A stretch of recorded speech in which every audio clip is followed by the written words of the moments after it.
Welcome. It's Trina from Spirit Based Therapies here, and my lovely friend Hi everyone. Tristan.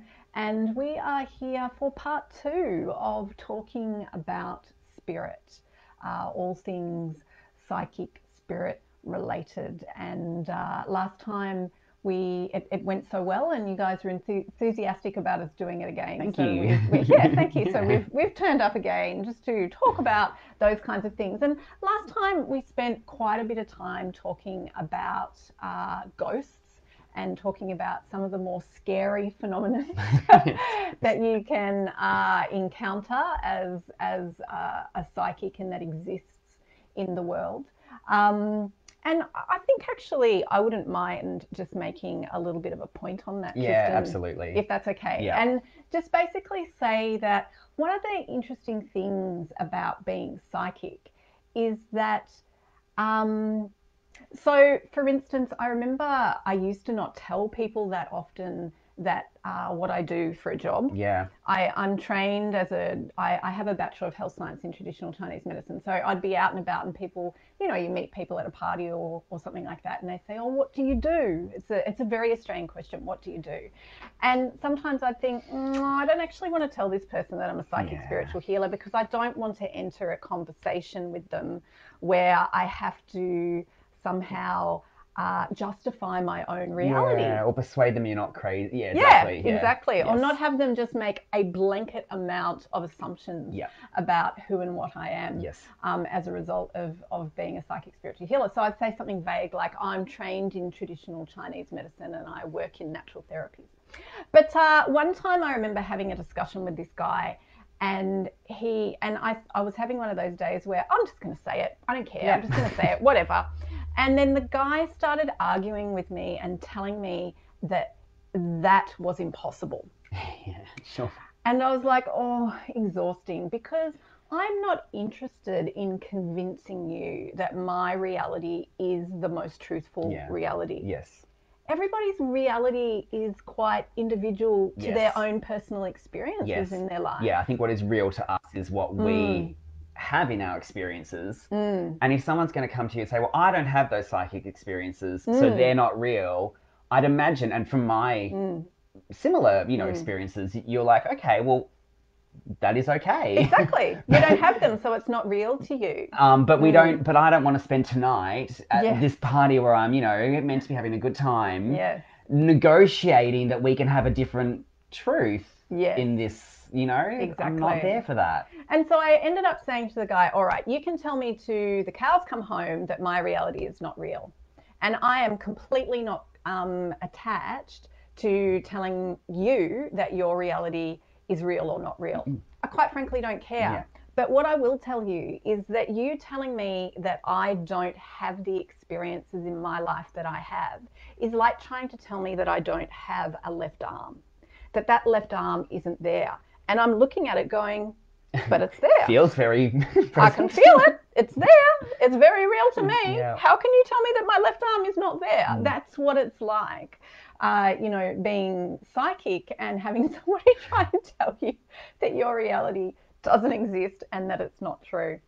So that was a little bit of Yeah. No, that's good. a bit of a Also, side just note. on that, Trina, and again, Mm. this isn't about persuading people of things, but Mm. that arm is also capable of doing things. It's like, well, and that's your experience as well, and mine, really, Yes. but your experience very much is, well, that thing you're telling me is not real is Yeah. very active in my life. That's right. I've seen that thing that you're telling me is not real create positive change in Yeah, people. yeah, And bringing it back to the topic that we were yes. intending to talk about today, which is not so much the ghosts and the side of people passing over, Hauntings the and all hauntings that, and yeah. stuff, but more, bring it back to your heart and say, okay, most of us have had someone that we have a relationship or somebody that we love who has passed over.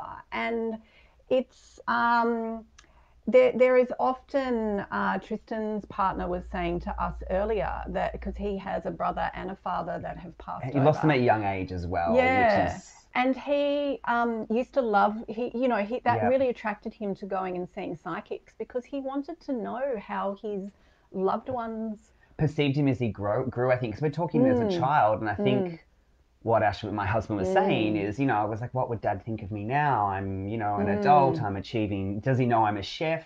You know, how are they going? So there's a natural care factor. I think we were thinking with Ash, neither of us have experienced, you know, luckily a parent dying at this time or a sibling. So for us, we had stories about grandparents. Yes. And we were just thinking in regards to when Ash was in the conversation, my husband, gosh, it must be so much realer for someone who has lost someone very close like that, a father, a sibling, to be so curious about what would they think of me? What are they doing now? Are they okay? Exactly. And as a psychic, you know, I'm a psychic spiritual healer. So predominantly, I'm using my psychic skill set in the service of being a spiritual healer. However, I'm still psychic, so I still have that skill set. And I remember, you know, people who have had a loved one that's just passed over, they're very keen for some kind of sign or some kind of message, very understandably so. I remember being at tennis, and I used to play Wednesday morning ladies tennis, and one of the ladies there, we went for coffee afterwards. Her mother had died relatively recently, and everybody was sort of asking her how she was, but she kept looking at me because she knew I was psychic, and she just kept, you know, looking at me. And I was like, oh, she wants me to communicate with her mum. And I could see her mum, and I could see her mum in the corner of my vision, which is often how I'll get information. I'll be, you know, doing so-called normal stuff in the world, and then I'll get this little message here, or my guide will tap me on the shoulder and, you know, want to tell me something.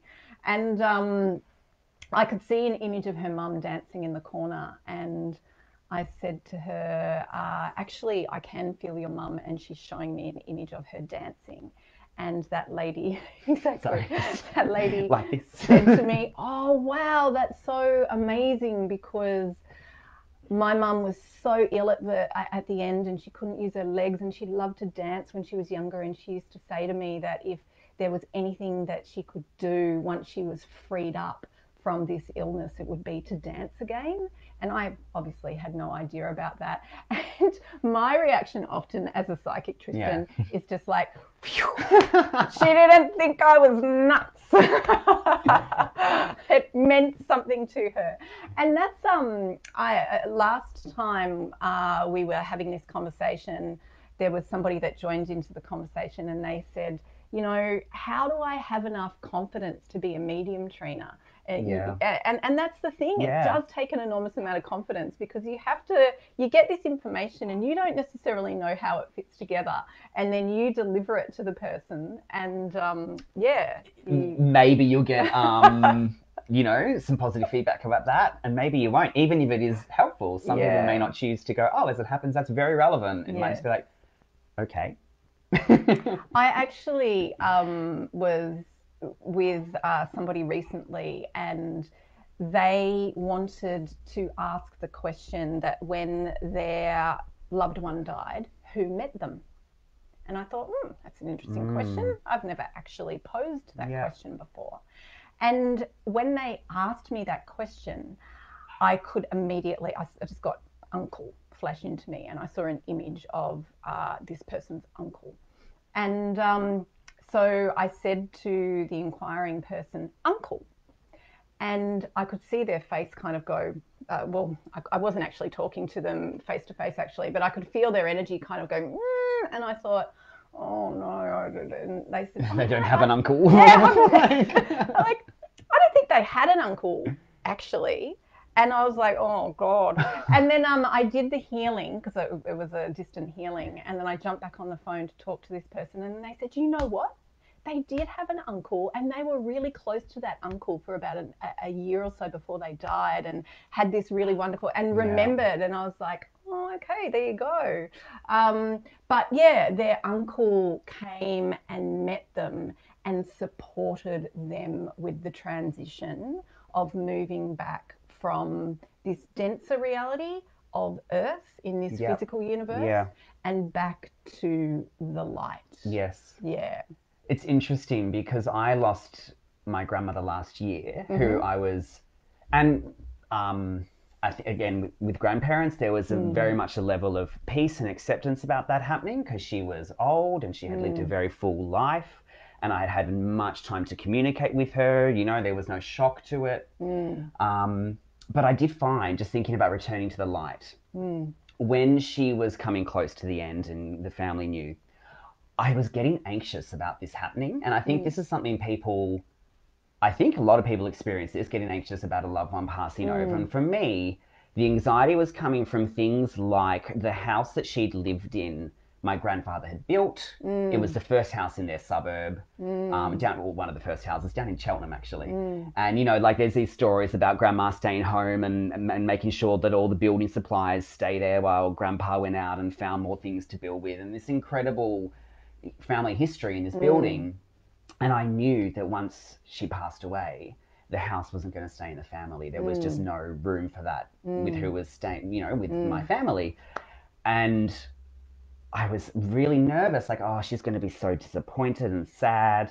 And part of me was you know, challenging that anxiety and saying, you know what, I'm sure when she returns to spirit that actually she will experience this very differently. And anyway, and then she did pass. And, you know, I don't have close to the kind of psychic experiences you have, but I do at times have feelings and connections that probably would be called psychic.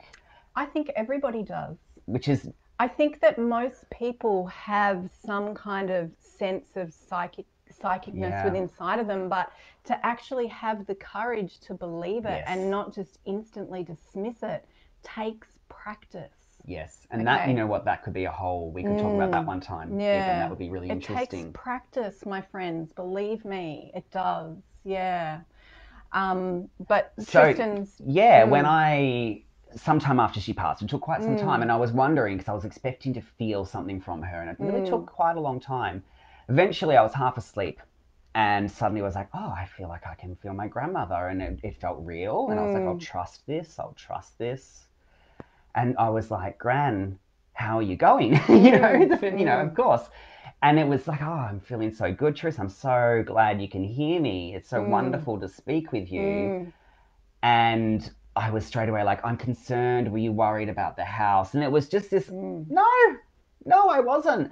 And the other one I was really more concerned about was she passed away, and, you know, she had dementia for several years, getting progressively worse. Yes. And I saw her suffer a lot with that towards the end, where she'd had a lot of confusion, and that confusion would manifest as a lot of anger. Yep. And it would be really hard to visit her sometimes, and I feel like I could have visited her more. And I had this sense of guilt that I wasn't there to support her when she was really suffering at the end. I'm like, oh my gosh, you just suffered so much at the end. I'm so sorry I couldn't help you more, and I'm so sorry you must really carry that. It looked like it was awful. And again, it was, no, I'm fine. You know what? Like, I'm not going to say it wasn't awful at the time, but I got this strong sense from her that I'm fine now. And that suffering was something that is different once you're out of it. Exactly. And so that's a point that we really wanted to make from the discussion that we had last time. And that is how, when a person passes over, actually getting stuck and staying as a lost soul is the exception rather than the rule. Okay. Yeah. I really want you to know that. A couple of people asked us about that. Particularly somebody was saying, because I used the example last time of an aunt of mine who passed over, and she was so consumed with her thoughts and her emotions and the denser, coarser aspects of being human that I needed that she was trying to talk to me and encourage me to support her to alleviate some of her fears. But I knew that as soon as she made it back to the light, that those things that were consuming her and that were concerning her from a human level would absolutely drop away once she returned to spirit. And so I encouraged her to move back to the light. And that's something that we're going to talk about just at the very end here, where I'm going to just give you a really simple exercise on how you can support your loved ones to move back to the light. Because somebody asked me after our last video, well, what if I hadn't have been there to support my auntie to move back to the light? Well, I 100% am certain that she would have moved back. You know, it's just that she could talk to me, so she did talk to me. You know, that happens a lot as a psychic. It's like I go to my friend's house and their cat comes up, and it's like at first the cat's being a cat, and then it's like, you can hear me. I'm sort of like, yeah. And then it would be something like, I've got a urinary tract infection. And or it burns when I wee or whatever, and I'm like, well, you're going to have to try and get that across to your human in some other way, because I can't spend my life as a channel for this particular human that I'm interacting with at the moment, that is your parent. They don't believe in psychicness. So if I'm just going to come out of the blue and say, hey, by the way, dear friend of mine, your cat just told me that they have a urinary tract infection, then that's not actually the kind of relationship they want to have with me. Yeah, and maybe not the relationship you want to have with them. I don't necessarily always want to be in that state either, which actually brings us to another really important point, guys, and that is that there'll be quite a few of you out there that are really strongly intuitive yourself. And I have my nan, for instance, my nan on my mum's side. She'll come to me. She died a really long time ago now. And she'll start telling me things about other members of the family. And the potential awkwardness of that scenario in my mind. I'm not going to ring my cousin Nan and get involved in their life. Although I bet if my cousin's watching, she'll say, Trina, please do. Please do tell me. But and that kind of thing. Anyway, and so I don't want to be the one that's passing on the messages all the time. But this is what I would really, really love you to know. And that is that my guide was saying to me the other day that all you need to do is really receive that message. Because for somebody that has passed over, Earth is a very dense place. It's a coarse, dense energy. Yep. All right. And then the as you start to move back towards source, wherever that might be, but we tend to say it's up here. I don't know. Well, because light. Well, we use light to represent source and spirit. The sun comes from above, and lightness floats as well. Exactly. So. Light is lighter. Yes. So as the light is quite, far away. And to actually, for a spirit, for one of your loved ones, to actually get a message from there, all the way through the different graduations of denseness, all the way into this particularly dense physical realm here, can be quite challenging.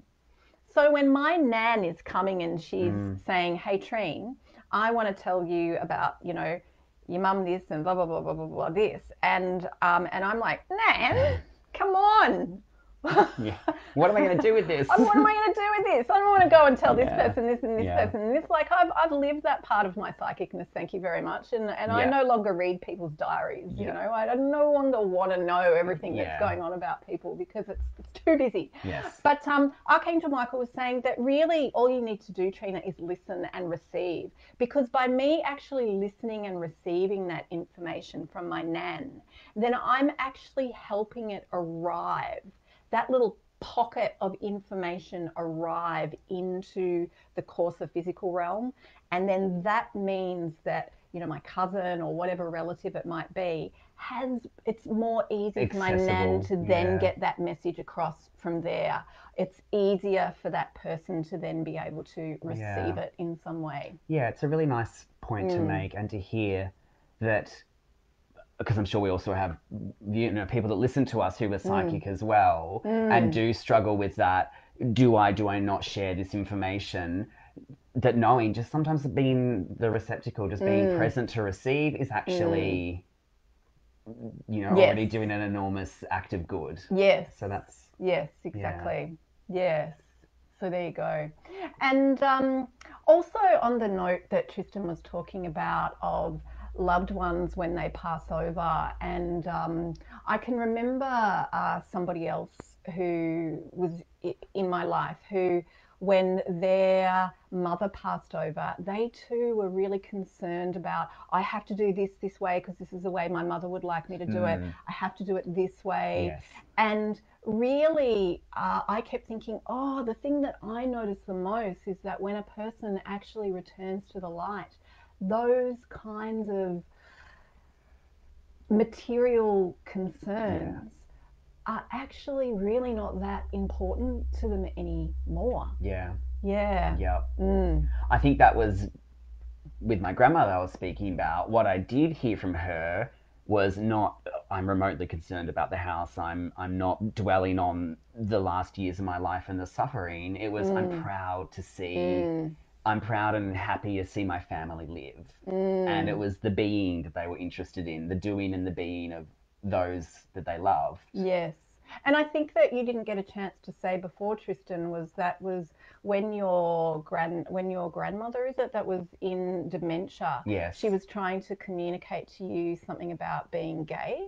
So this is my other grandmother, and this was interesting too. So, yeah, this is my other grandmother. This was a beautiful heart moment, since we are talking about kind of heart moments with passed over loved ones.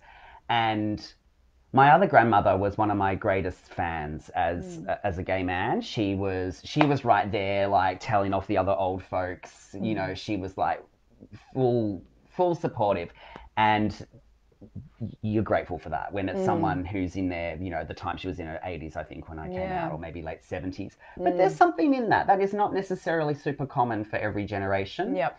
And she was my greatest fan in many ways, but she did one time say something to me that I knew was not intended to have the impact it did. And she was going in for surgery. This is many years actually before she passed. She was going in for surgery, and I saw her the day of that surgery. So she was already on drugs or painkillers. I'm not sure. I know she was heavily medicated. Yep. And I was in the room alone with her, and she said to me, "Oh, Tris, you know, you need to know how lucky you are with your parents. They love you despite your affliction." And I knew that, and I knew straight away in the moment, I knew that the way she delivered that message was not remotely what she intended, the way I received it, rather. Yep. Yeah. I knew in that moment, but it did still, no one likes to be told they're loved despite their affliction. Yes. And I never shared it with anyone because it just would have been giving something energy that it didn't deserve. Yep. But it did kind of stay with me to some extent. And then time went by, and she passed away. And I'd seen her earlier that day when she passed away, and then that night I had the phone call. Grandma's gone. And again, this was another situation where there was a lot of sadness, but also this is what will happen.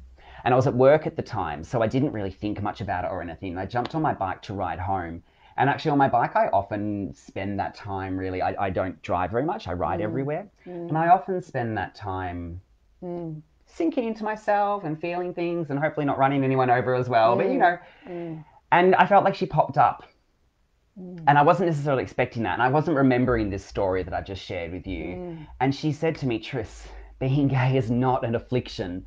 And it took me a moment, and like, oh, I know what she's telling me. Yeah. And it was so sweet that I never felt she meant it in that way, but that she came to me with that message. Yep.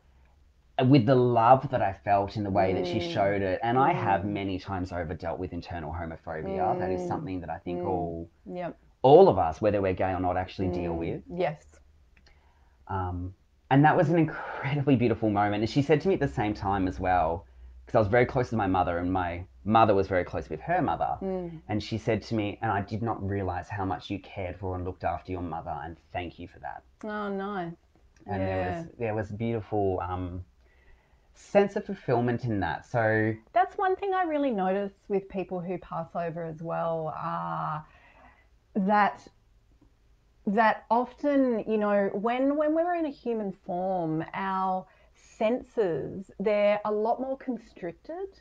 We don't get this overreaching, bigger picture perspective on things that you get once you've shed that physical form and you start moving back towards the light. Yes.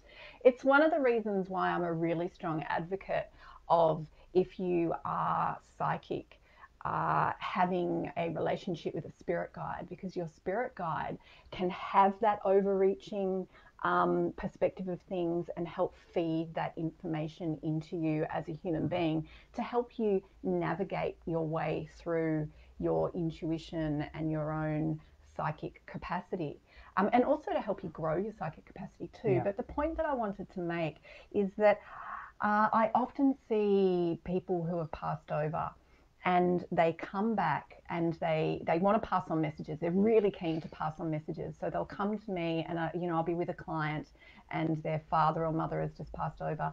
And the father or mother comes and just says, wow, look, like, oh my God, you are amazing. I want you to tell them how amazing my child is. Yeah. You know, like I've known them in this way, and I've known them in this way, and I've known them in this way, but I've never had this full overreaching knowing and sense and experience of that person before. And the amount of reverence and the amount of love and being able to really clearly see the person that comes through is so beautiful, Tristan. Yeah. And that person who has passed over is often, once they've made that transition of, sometimes they pass over, and especially if it was unexpected, it can be quite a shock. Yeah. And you see the person at first as a bit sort of like, oh my gosh, what the heck is going on here? I mean, talk about a culture shock. It's disorientated, and then as they start to move through that, and then as they start to sort of move back towards orientating towards the light within themselves, and then that light, then that kind of stuff starts to fall away, and then they move back into that place where, spirit.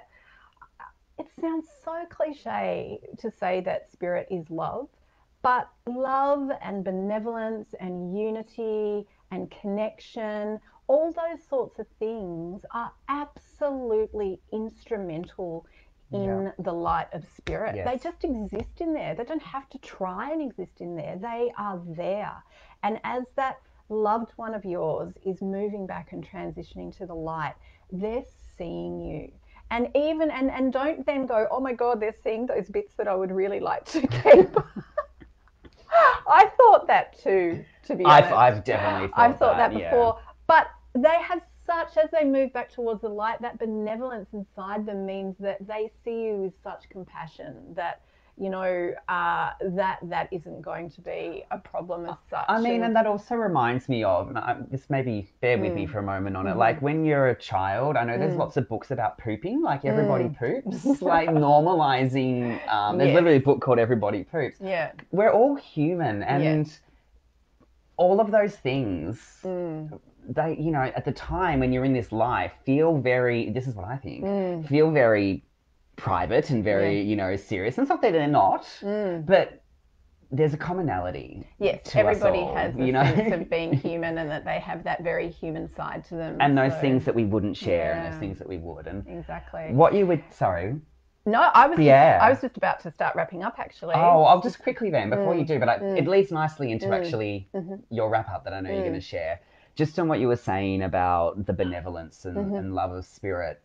For people that are on it, because I mean, Trina is someone who has been working in this area for over 20 years, like about 23 years or something, where I've been actually working in this area, but before I was already psychic. Yeah, and so I'm in that before that time where I'm learning, Trina's my mentor in helping me with this, and I'm learning to develop that relationship with spirit, to develop that relationship with my spirit guide, and the simplicity of it, like you were saying at the start, you're past that time where you want to read diaries and things. That's what I'm drawn to in spirit, is the simplicity and the humility and the gentleness, the compassion, the love. And I think that's why we a little bit want to connect with our past over loved ones, because aside from the fact we loved them in this life, it is a little taste of those things. Yes. And you can also, I just thought I'd share, find these things through developing your personal practice. With spirit. Yeah, exactly. with spirit. And we won't plug all the trainers courses and No, opportunities but I was right actually now. just going to say that I'm running my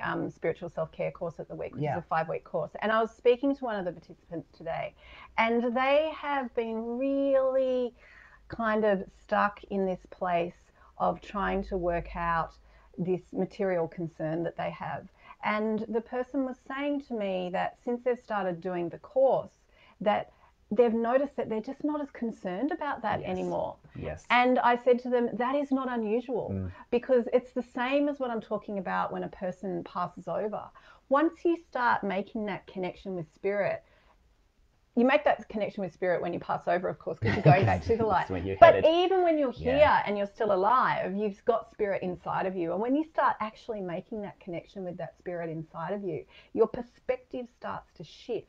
And then some of those more, it's not that I'm saying that there's anything wrong with being attached to material stuff. Don't get me wrong. Now, I don't mean that at all. But it's just, there was a peace that was coming for this person. They were really knotted up and really worried about whether or not they were making the right choice about somewhere where they were moving and moving house. Yeah. And then as they started to reorientate back to spirit, they realized that their home was in their body anyway, and that it just didn't feel, their lived experience didn't feel anymore where they were so knotted up and emotionally and thought-based worried about it. So having a connection with spirit is really, really useful. I mean, beyond it, the stories that you have to share are fascinating and they're amazing things, and very naturally we're curious about it all. But I think it is a really wonderful point to end on before you have your before you're going to share something really beautiful with us, that a connection to spirit, probably first and foremost, beyond any amazing experiences like communicating with past over ones or seeing they don't things. feel like amazing experiences to me. Well, they're very normal to you, I know. But beyond any of that, just bringing peace and genuine serenity and wisdom into your own life, that's something that spirit will bring. Yeah, it's true. It does. Yeah, it's sort of like, you know that they say in the Matrix that what is that saying? Once you've seen it, you can't unsee it. Yeah, Much exactly. better than that. Yeah, it's something like that. Something like that. It's like once you've made that connection with spirit, then it's sort of like, yeah, I don't ever really want that to go away. That feels too good. And one other thing before you share your final thought is we want to keep doing this. We've had some great response so far. So if you have a topic you're interested in, let us know. Or questions about what we talked about today, share it with us, because we're very happy to sit down and have a chat about it. Yeah, and next time we'll let you know exactly when we're doing this. So if you want to be a part of it, you can jump on and be a part of it as well. So what I wanted to do was just tell you, I mean, there's lots of information out there, I think, about how to help loved ones pass over. Yeah. I don't know whether or not I'm telling you something that you already know, so I'll just say it anyway. Leave the preamble out of it. You can support your loved ones to pass over if you feel that it's necessary. And I'm just going to tell you a really simple way. It's really just about helping clear some of the density around them so that they can actually feel and sense and experience that connection with the light, so that they can then start moving towards it and over to it. So therefore, what I would say to you to do is light 3 candles, put them in a triangle, light 3 candles, and then pop your hands up like this and close your eyes and imagine the person that you're wanting to support is standing, place them between your hands, okay? And then all I want you to do is imagine white light moving in to that person. So imagine, if you like, 2 beams of white light coming from your hands, and then it's forming a circle around your loved one who is in between your hands. And you just concentrate on holding that white light and sending that white light and feeling a sense of I guess just of lightness. Okay, it's the lightness that you're trying to get across to them, because once that lightness starts to penetrate that density, then they are orientated back towards the light, and then they will move towards it. sometimes they're, as I said, sometimes they're a little bit shocked when they first move over and it's a little bit disorientating. So that really supports them. Sometimes it can be that there is certain dense stuff around them that they're finding it really hard to shed, or they never really believed in spirit in any way whatsoever. And so therefore they're finding it hard to reach back towards the light. Or another reason can be that there's lots of people that are remaining here that really don't want them to go. And that can sort of like can be a bit constraining as well. So just send pure, plain old white light to them. You will help change the density inside of them, and that will help support them to move back to the light. That's all I wanted to say. All right. Okay. Thank you so much, everyone. Yeah, thanks for joining. And any questions, pop them in there and we can ask them next time. Thanks so much. See ya. Bye for now.